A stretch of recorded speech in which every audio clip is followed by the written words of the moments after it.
Mesdames et messieurs, bonjour à toutes et à tous.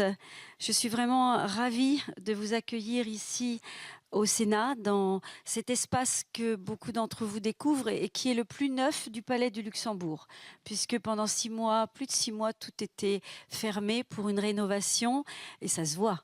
Et donc avec les moyens techniques de notre temps qui nous permettent d'organiser aujourd'hui cette rencontre. Alors je voudrais remercier tous ceux qui ont accepté de venir intervenir et parler de leur expertise pour ce colloque « Prévention du vieillissement, hypothèse ancienne et novatrice ». On a bien choisi le titre avec le docteur Firling pour que les idées soient très larges, qu'on ouvre sur beaucoup d'aspects de la santé. Alors je me présente, Laurence Müller-Braun, sénatrice du Bas-Rhin. Je suis modestement l'organisatrice de ce colloque et non mais en toute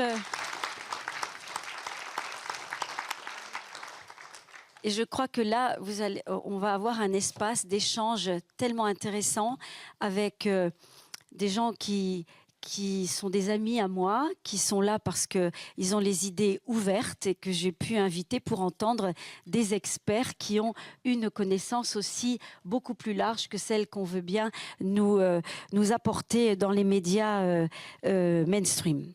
Alors, merci. Merci.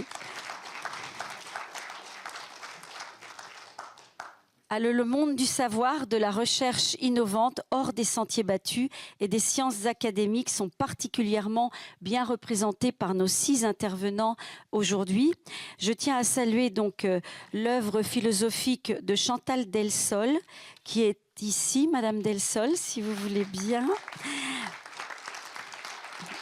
Présidente fondatrice de l'Institut Hannah Arendt, membre de l'Académie des sciences morales et politiques. Laurent Toubiana, il est où je le vois, voilà. Laurent Toubiana,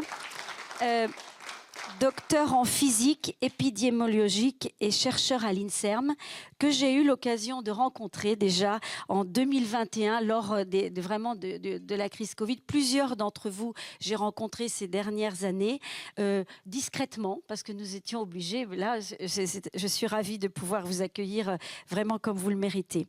Donc,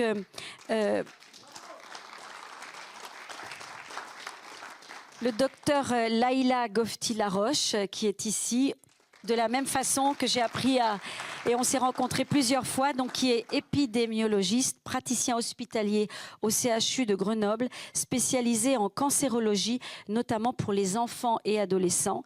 La journaliste et réalisatrice Sylvie Guilman, qui est ici. Nous sommes aussi spécialisés en santé et environnement, auteur du célèbre documentaire réalisé avec Xavier de Lestrade, qui est à ses côtés, sur les vertus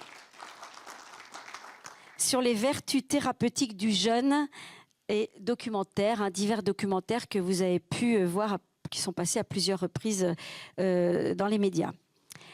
Le docteur Laurent Schwartz, il est là.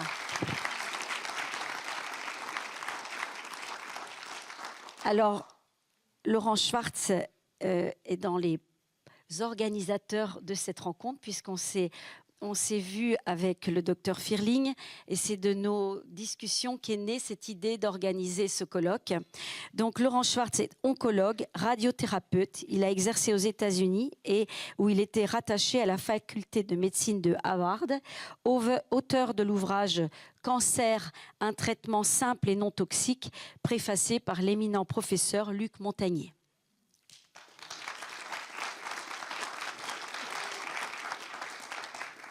Enfin, Romain Attal, vous êtes là,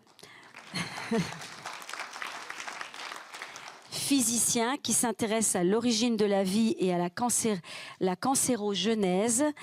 Il explore les origines thermodynamiques de l'organisation de la matière dans le passage de l'état abiotique à l'état vivant. Alors là, je vous lis parce que c'est pas ma spécialité. Et il tente de comprendre le rôle particulier des membranes dans le processus de la biogenèse. Tout un programme. Enfin, Je remercie chaleureusement le docteur Firling, qui est ici, derrière moi.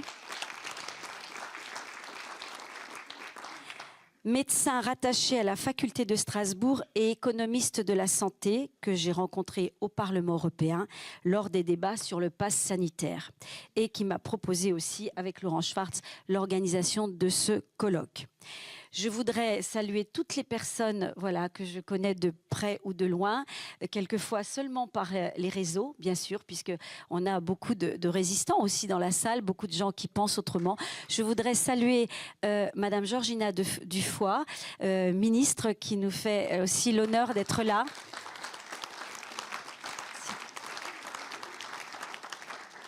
Et puis différents médecins qui ont témoigné à mes côtés lors d'émissions et autres. Et puis, un petit coup d'œil aux dames aujourd'hui quand même. Hein. Nous avons un colloque qui est très différent de tout ce qu'on va organiser en France et dans le monde. Mais un petit clin d'œil aux dames et particulièrement, si vous me le permettez, à Michel Rivasi, qui a été une compagne pour moi de vraiment... Voilà. Et qui, j'imagine, de là où elle est, elle nous écoute. Alors, bon colloque à vous toutes et tous.